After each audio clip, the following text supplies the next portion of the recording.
Assalamualaikum warahmatullahi wabarakatuh.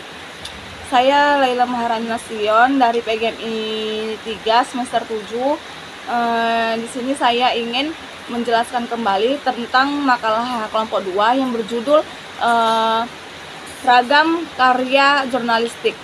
Nah, adapun ragam muatan media massa beserta ciri-cirinya. Yang pertama, media massa cetak. Nah, media massa cetak berupa surat kabar atau majalah dan buku. Media cetak ini bersifat aktif dan melek huruf sebagai persyaratan utamanya. Adapun media massa pada awalnya dikenal dengan sebagai istilah pers yang berasal dari bahasa Belanda. Secara harfiah pers berarti cetak. Nah, adapun media massa cetak memiliki ciri-ciri, yaitu yang pertama publisitas. Nah, publisitas ini penyebaran pesan kepada publik. Yang kedua, periodisitas, itu ketentuan terbit. Universalitas, menyampaikan pesan yang beragam, dapat diakses secara umum. Yang keempat itu ada aktualitas. Aktualitas kini, nah baru saja terjadi atau sedang terjadi. Untuk setiap media bersifat relatif karena bergantung periodisitas media, misal surat kabar pagi, surat kabar sore, dan lain sebagainya. Yang kelima, terdokumentasi, bisa diarsipkan. Yang keenam, faktualitas, sesuai dengan fakta. Adapun yang kedua yaitu media massa elektronik. Nah, media massa elektronik ini dengan munculnya radio dan televisi dalam kehidupan manusia menghadirkan peradaban baru bagi manusia. Proses komunikasi dan bertukar informasi yang bersifat massa atau khalayak. Radio dan televisi merupakan bagian daripada media massa elektronik. Sedangkan arti dari media massa elektronik ini adalah jenis media massa yang isinya disebarluaskan melalui suara atau audio atau gambar hidup dengan menggunakan teknologi elektro, yakni itu radio, televisi, dan film.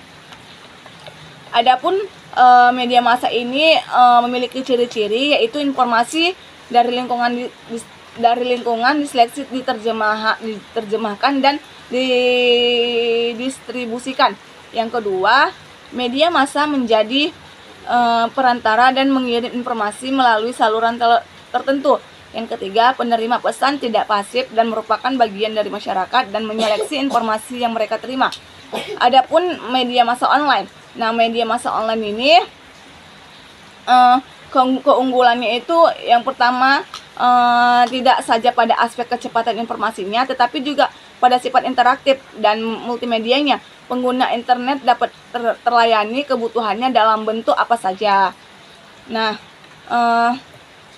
adapun media modern ini atau online memiliki ciri-ciri, yaitu sumber dapat mentransmisikan pesannya kepada banyak penerima melalui SMS atau internet. Yang kedua, isi pesan tidak hanya disediakan oleh lembaga atau organisasi, namun juga oleh individual. Tidak ada perantara, interaksi terjadi pada individu. Itu yang ketiga. Dan keempat itu komunikasi mengalir, berlangsung atau ke dalam. Yang kelima, penerima yang menentukan waktu interaksi. Nah, yang B, adapun proses kerja media massa. Yang pertama, media cetak itu memiliki rapat redaksi. Yang kedua, reportase. Yang ketiga, penulisan berita. Yang keempat, editing. Yang kelima, setting dan layout. Terus adapun yang kedua, media elektronik. Nah, media elektronik ini memiliki proses kerja media. Yang pertama itu praproduksi atau perencanaan. Yang pertama, menentukan tema. Yang kedua, menyusun anggaran biaya. Yang ketiga, mengaudisi pemeran. Yang keempat, menentukan jadwal dan lokasi pengambilan gambar. Atau yang kelima, mengurus perizinan di lokasi syuting. Dari produksi, implementasi perencanaan, yaitu liputan atau syuting. Adapun dari pasca produksi, yang pertama itu editing online, editing offline, dan dubbing. Yang ketiga ada media online. Nah, media online ini proses kerjanya ini pada dasarnya sama dengan proses produksi di media cetak. reporter meliputi peristiwa, menuliskannya, lalu mengirimkannya kepada redaktur untuk diedit dan dimuat.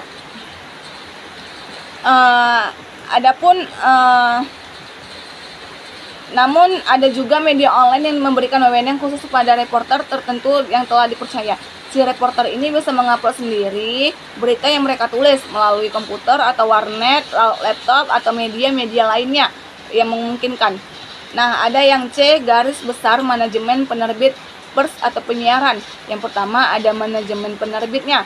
Yang kedua, dalam manajemen penerbit ini memiliki bidangnya. Yang pertama perencanaan atau planning, yang B pengorganisasian atau organizing, yang C penggerakan atau actuating, yang ke D pengawasan atau controlling. Yang kedua manajemen pers. Nah, manajemen pers ini adalah salah satu suatu usaha atau cara untuk mengelola media massa berupa koordinasi dengan unsur-unsur yang terkait di dalamnya. Ada dua unsur yang berhubungan dengan manajemen pers. Yang pertama bagian redaksi, yang kedua itu bagian usaha. Nah, yang ketiga manajemen penyiaran. Nah, manajemen penyiaran ini tidak sekedar urusan bagaimana proses teknik siaran, namun juga menyangkut pengelolaan sumber daya manusia, sumber daya keuangan, dan sumber daya peralatan. Nah, ada 3 tahap dalam menganalisis skalayak, yaitu segmentasi, targeting, dan positioning. Sekianlah penjelasan dari saya. Saya akhiri. Assalamualaikum warahmatullahi wabarakatuh.